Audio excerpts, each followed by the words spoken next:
आप सभी ने देखा होगा कि इस तथाकथित INDIA ऑब्लिक घमंडिया गठबंधन की घटक दल तमिलनाडु के DMK के मंत्री उदयनिधि जो स्टालिन जी के बेटे हैं, उनका जो एक बयान आया है उससे ये मोहब्बत के दुकानदार का असली किरदार अब पूरी तरह उजागर हो गया है। क्योंकि हम ये कह रहे हैं कि ये कोई आइसोलेशन में दिया गया बयान नहीं है। This is not an statement given in isolation, but it is having a complete consequential sequence. आप पिछले कुछ समय से देखिए, बिहार के शिक्षा मंत्री पहले हिंदू धर्म ग्रंथों के बारे में बयान देते हैं, ये भी INDIA ऑब्लिक घमंडिया के घटक दल है। फिर उत्तर प्रदेश में स्वामी प्रसाद मौर्य अभी चंद दिन पहले हिंदू धर्म धोखा है बोल चुके हैं। याद करिए, इससे पहले कर्नाटक में वर्तमान में PWD मिनिस्टर सतीश जारकिहोली, जो कांग्रेस पार्टी के हैं, मुख्य घटक घमंडिया गठबंधन का, ये बोल चुके हैं हिंदू शब्द बड़ा गंदा है, जब ये कार्यकारी अध्यक्ष हुआ करते थे कर्नाटक प्रदेश कांग्रेस के। गोपाल इटालिया, जो इस समय आम आदमी पार्टी के महासचिव हैं, जो गुजरात आम आदमी पार्टी के अध्यक्ष हुआ करते थे, वो बोल चुके हैं कि मंदिर नहीं जाना चाहिए, देवी देवताओं की पूजा नहीं करनी चाहिए। और अब उससे पूर्व के भी दौर की बात याद करें तो जब ये सत्ता में थे, जैसे आज आदरणीय गृह मंत्री जी ने बात याद दिलाई है कि क्या कहते थे, मुस्लिम should have first right over the national resources of India. इन्होंने अपने मन से तथाकथित हिंदू आतंकवाद की पूरी थ्योरी गढ़ ली थी। याद करिए, जनवरी 2013 UPA सरकार के गृह मंत्री सुशील कुमार शिंदे जयपुर में यह बयान देते हैं कि हिंदू टेरर कैंप्स चल रहे हैं, और जब सदन में उनसे पूछा जाता है, आप होम मिनिस्टर हैं, आपने बयान दिया है तो सबूत दीजिए, तो अपना स्टेटमेंट विड्रॉ कर लेते हैं कि मैंने ऐसे ही कहा था। इसलिए ये जो घटनाएं हैं ये केवल ऐसे ही नहीं हो रही हैं। इससे पूर्व भी तमिलनाडु में कोलत्तूर गांव, पेरम्बूर जिला, वहां पर कुछ साल पहले यह कह दिया गया कि मुस्लिम समाज की आबादी 70% हो गई है, तो मंदिरों में पूजा नहीं होनी चाहिए क्योंकि उनकी धार्मिक भावनाएं हर्ट होती हैं। और इसी गठबंधन के घटक दल DMK की सरकार ने उसे एक्सेप्ट कर लिया। वो तो मद्रास हाई कोर्ट ने इंटरवीन किया कि किसी भी समुदाय का बहुमत हो गया है, इसके आधार पर दूसरे समुदाय की पूजा नहीं रोकी जा सकती। केरल से कश्मीर तक सेकुलरिज्म के सारे सूरमा मुंह में दही जमाकर बैठते रहे। और आज जो एक घटना हुई है जिस पर हम आपका ध्यान आकर्षित करने के लिए आए, इस पूरी श्रृंखला को देखिए। और ये जो घटना हुई है, इसमें तमिलनाडु के मंत्री उदयनिधि जिस कॉन्फ्रेंस में पार्टिसिपेट कर रहे थे, उस कॉन्फ्रेंस का शीर्षक क्या था? इरेडिकेशन ऑफ सनातन धर्म। ये कोई बाई चांस मुंह से निकला बयान नहीं था, ये बाकायदा एक कॉन्फ्रेंस हो रही है जिसका शीर्षक है इरेडिकेशन ऑफ सनातन धर्म। हिंदी में कहेंगे सनातन धर्म का समूल नाश। इरेडिकेशन की हिंदी हुई सनातन धर्म का समूल नाश। और ऐसा भी नहीं कि वो सीधे बयान दे रहे थे, आप सबने वो क्लिप देखी होगी, पढ़ रहे थे कागज से। इसका मतलब it was well thought after, well written, with a proper design, with a proper conclusion।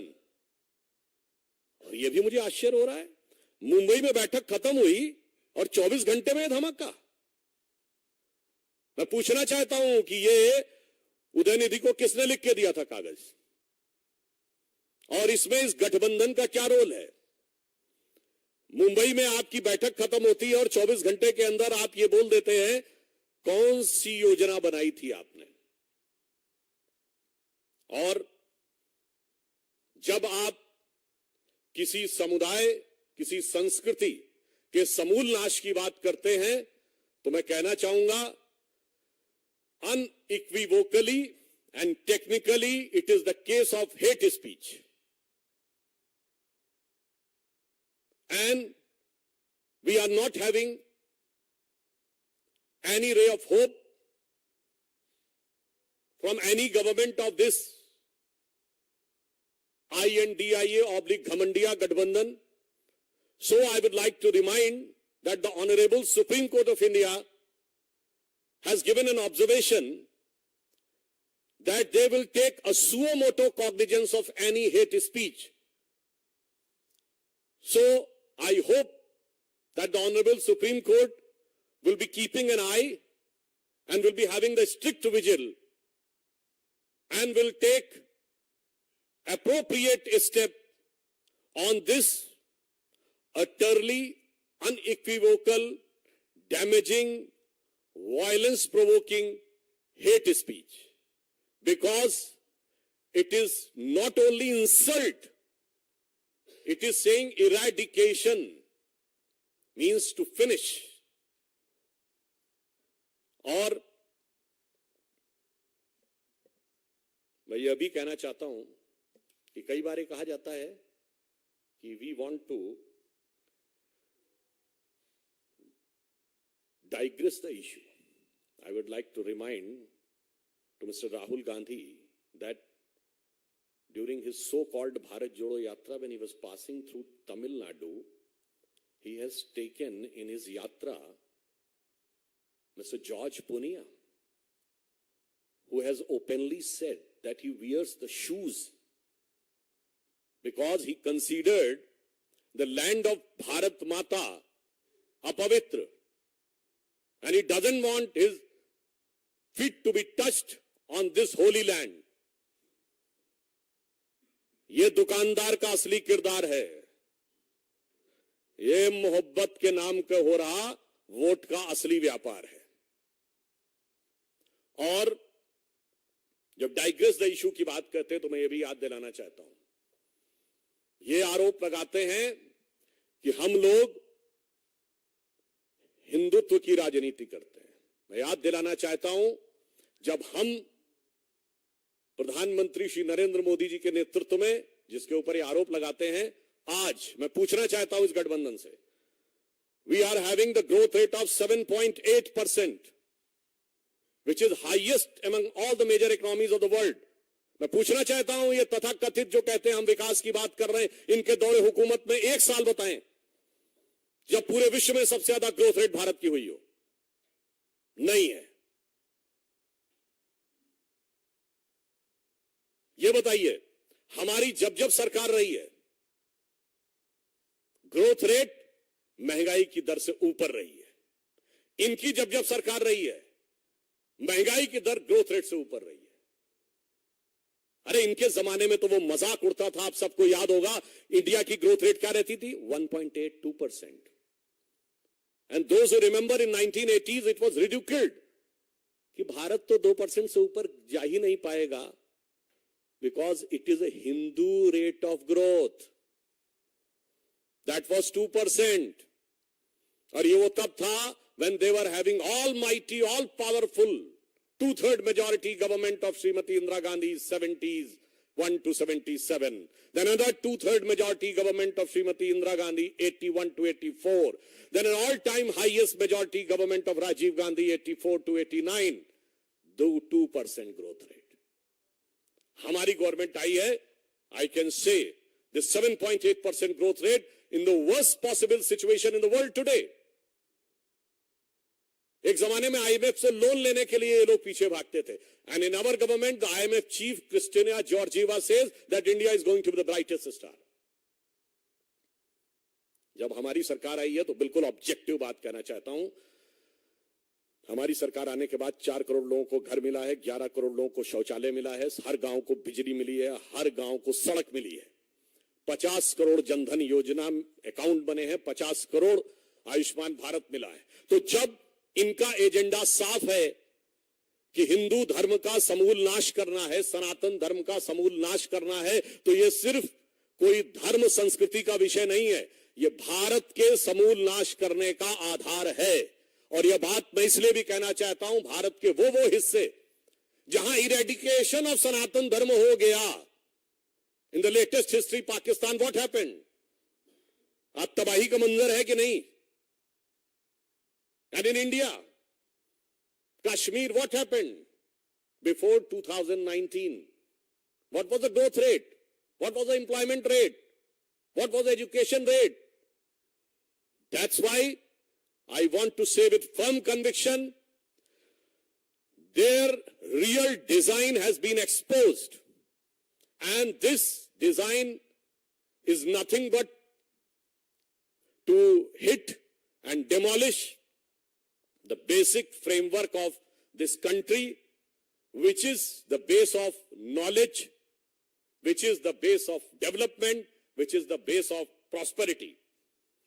मैं याद दिलाना चाहता हूं, ये सो कॉल्ड सेकुलर सरकार में इस देश में सोना गिरवी रखा गया था। Foreign exchange reserve 1991, I would like to remind, within 1 year 2 times devolution of rupee, $1 billion, less than $1 billion of foreign exchange reserve. And it reached 100 billion in Vajpayee government, crossed 500 billion in Modi government. This is our development. और आप जिसको मुद्दे की बात कहते हैं, आपका मुद्दा सिर्फ भारत और भारतीय संस्कृति का अपमान ही नहीं करना, अब बहुत साफ हो गया है कि उसका समूल नाश करना है। तो by any parameter, if they want to talk, again I would like to remind, आपके जमाने में SC/ST कमीशन एक होता था, हमने ST कमीशन अलग किया है। आपके जमाने में ओबीसी कमीशन जैसी कोई चीज ही नहीं होती थी, हमने किया है। आपके जमाने में रिजर्वेशन ही खत्म था, कश्मीर में नहीं मिलता था, कई इंस्टीट्यूशंस में नहीं मिलता था, हमने दिलवाया है। समाज के हर वर्ग का वास्तविक सम्मान हमारी सरकार में हुआ है। अब मैं ये भी एक बात कहना चाहता हूं अपने तमिल भाइयों से, I would like to urge to our Tamil brothers, those who want to say that if in Sanatan Dharma there is only thing which is divisive and discriminatory, and they are thinking that this is like a disease and virus.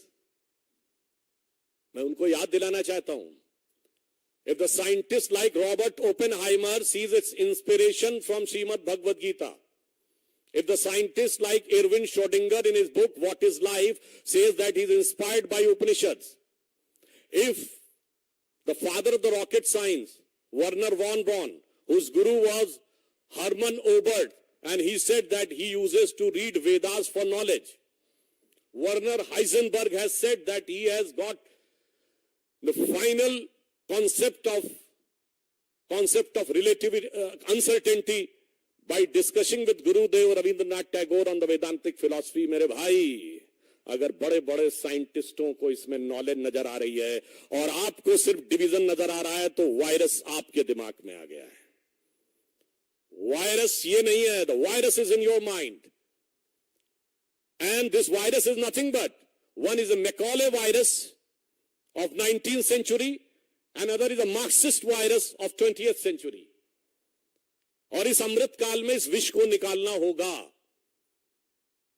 मैं तमिल भाइयों से कहना चाहता हूं, you talk about the Tamil pride, and he was saying that the Sanatan is a word from Sanskrit language. I would like to say all the so-called Dravidian parties use the word Dravid. Dravid is not a Tamil word, it is a Sanskrit word, which has been misappropriated by Britishers.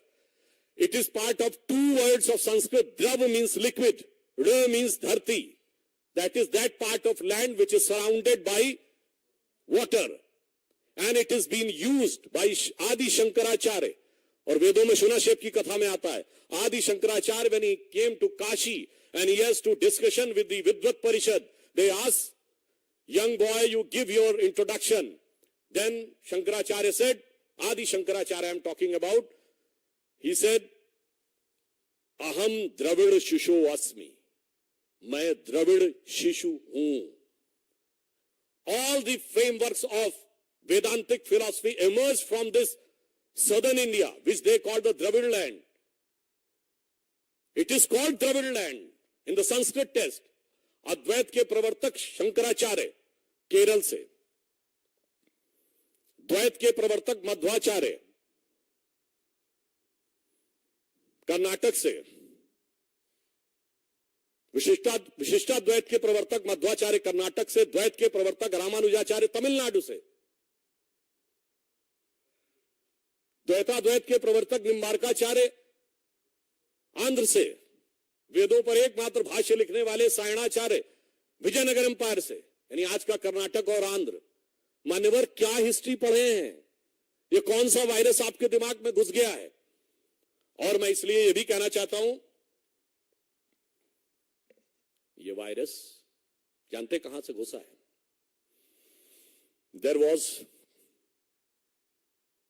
A British missionary whose name was G.U. Pope, George Uglo Pope. He has first time tried to bifurcate and he used the word Tamil race. मैं कहना चाहता हूं, जाके पढ़ो उसने क्या क्या लिखा है आपके बारे में। इतनी निगेटिव बातें भी लिखी हैं। And those who want to cherish, there was another father, his name was John Lazarus. He has written objective thing, but you are not ready to accept the objective thing. G.U. Pope has written all the thing with design, और वो समझ में आने का प्रयास होता है। I would just like to say that in Thirukkural 1330 verses were written by our esteemed Tamil saints, और उसमें 3 पार्ट, परुल आगम काम, धर्म अर्थ काम, जो धर्मशास्त्र में लिखा है। मगर अफसोस यह है कि ये मैकॉले और मार्क्स का वायरस ऐसा घुस गया है कि अपनी ही नहीं पढ़ रहे हैं संस्कृति। मैं आज के युवाओं से कहना चाहूंगा, मैं उदयनिधि से भी कहना चाहूंगा, अरे वो दिन गए जिस ढंग की फिलॉसफी पे आप बात कर रहे हैं। Shed this virus of 19th century of Macaulay and 20th century of Marx. Come today and see what Modi ji is doing. हमने तमिल संस्कृति को जो सम्मान दिया है, Singol, which has been discarded by Jawaharlal Nehru, has been established with full honor and prestige in the new Parliament of India. It was an initiative of our Prime Minister Shri Narendra Modi. I would like to remind, there was a very famous Tamil scripture, Chillupatikaram, जिसमें कन्नगी अम्मा और कोवलम की कथा है।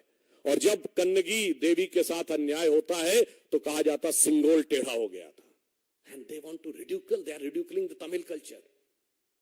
And if you want to have Tamil pride there, yes, it is there in the CERN laboratory, which is the biggest, one of the biggest scientific laboratory of the world in Europe, which has discovered the Higgs boson, the fundamental particle. और उसकी lobby में जाइए तो नटराज की मूर्ति लगी हुई है, which is from Tanjavur in Tamil Nadu. Modi ji has got, you remember the Xi Jinping to Mahabalipuram. Has anybody ever thought about the Tamil influence over China? Because there was a king who converted into Buddhism with the name Bodhidharma, and then he went to China, and by the name Dhammo, he has become the patriarch of Jain Buddhism. At one point of time, almost 80% of China was Buddhist, and they considered this king from Mahabalipuram as their patriarch. This was Modi ji have thought about it. So, I would like to say, whether it is the development, whether it is the education, whether it is the self-pride, in all the aspects, there is no comparison between NDA under the leadership of Prime Minister Shri Narendra Modi and INDIA/Ghamandiya under the leadership of Pehchan Kaun. और